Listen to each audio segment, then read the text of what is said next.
पायल एक खुले मिजाज की जिंदा दिल लड़की होती है जिसे उसके पापा ने फुल्ली सेल्फ इंडिपेंडेंट बनने के लिए सब कुछ सिखाया हुआ होता है। एक शाम पायल अपनी बाइक पर सीटी बजाते हुए कॉलेज से घर वापस पहुंचती है, जिसे देखते ही उसकी मम्मी गुस्से में पूरा घर सिर पर उठा लेती है। आ गई महारानी, बहुत बोलते थे मैं अपनी बेटी को सब कुछ सिखाकर दुनिया में मजबूती से खड़े रहना सिखाऊंगा, साथ में बेटी को लफंडर बनना भी सिखा दिया, ये नहीं बताया। क्या हुआ? आज ये कुकर इतनी सीटियां क्यों मार रहा है? सीटी? सारी फसाद की जड़ तेरी वो बाइक और सीटी है, उन्हीं से लड़के छेड़ती है ना तू। हाँ, ये तो गलत है। मुझे बताए बिना ही लड़का छेड़ दिया। हाय तौबा, ये कैसा पति और बेटी मिले हैं मुझे। अरे मम्मी यार, तुम ओवर एक्टिंग बंद करो। और मैंने कोई लड़का नहीं छेड़ा पापा। शिट यार। अच्छा मम्मी, आप पहले मुझे ये बताओ कि आपको ये सब बेकार बातें बताता कौन है? अच्छा, तूने कोई लड़का नहीं छेड़ा? अरे वही शर्मा आंटी, वही बताती रहती है, पर उसकी खबर तो मैं खुद ले लूंगी।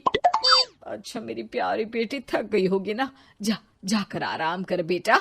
अचानक मम्मी को गर्म से नरम होते देख के पायल और उसके पापा कंफ्यूजन में एक दूसरे को देखने लगते हैं। आंखों से कुछ इशारे होते हैं और पायल वहां से चुपचाप चली जाती है। जिसके बाद रात को घर में सबके सोने के बाद दोनों पापा बेटी छत पर मिलते हैं। क्या खबर लाए हो? अरे तुम्हारी मम्मी तो हमसे भी तेज निकली, कोई खबर नहीं मिली। क्या यार पापा, पता नहीं अब मेरी मदर इंडिया कौन सा बम फोड़ेंगी। इसी के साथ दोनों अपने कमरे में वापस जाकर सो जाते हैं। अगली सुबह पायल जैसे ही कॉलेज जाने के लिए तैयार होकर कमरे से बाहर निकलती है तो उसकी मम्मी उसे लड़के वालों के सामने ले जाकर खड़ा कर देती है।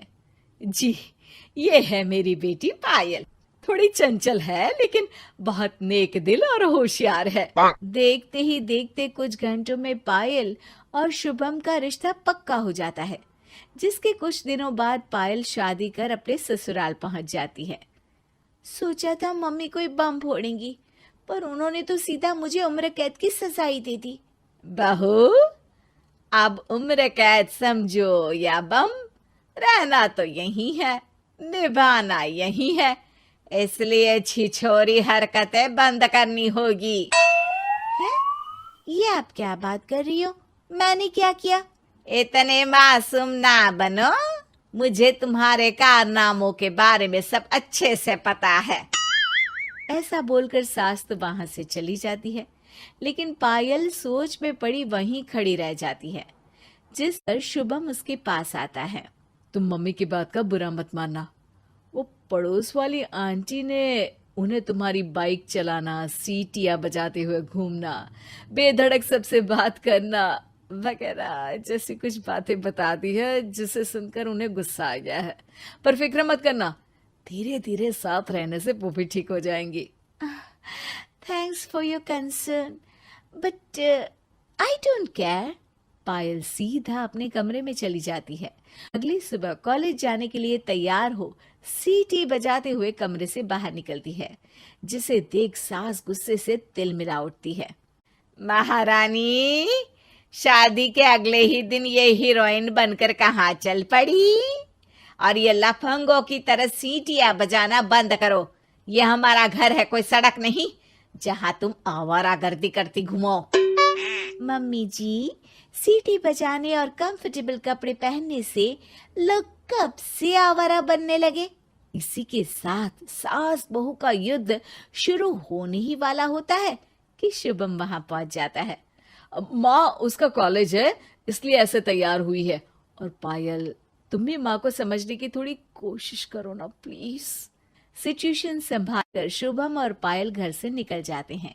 इसी तरह दिन बीतने लगते हैं, जिससे सास बहू की लड़ाइयों के बीच शुभम पिसता रहता है, लेकिन साथ ही वो दोनों एक दूसरे की आदतों को अपना भी लेती हैं। पर पायल का सीटी बजाना सास को आज भी नागवारा ही होता है।